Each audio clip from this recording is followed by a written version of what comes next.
జయశంకర్ భూపాల్పల్లి జిల్లా గోర్లవీడు గ్రామంలోని Venkateswara agro industries rice మిల్లును జిల్లా ఎస్పీ సిరిశెట్టి సంకీత్, భూపాల్పల్లి డీఎస్పీ సంపత్ రావు, సిఎ నరేష్ కుమార్లతో కలిసి పరిశీలించారు. మిల్లులో వడ్ల నిల్వ, ప్రాసెసింగ్ విధానం, రోజుకి ఎంత మేర వడ్లు స్వీకరిస్తున్నారనే అంశాలపై వివరాలు అడిగి తెలుసుకున్నారు.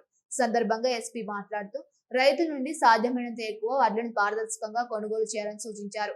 అలాగే రానున్న రోజుల్లో వర్షాలు వచ్చే అవకాశం ఉన్నందున వడ్ల లోడింగ్, అన్లోడింగ్ ప్రక్రియను వేగవంతంగా పూర్తి చేసి రైతులకు ఇబ్బందులు కలగకుండా చూడాలని రైస్ మిల్ యాజమాన్యానికి సూచించారు.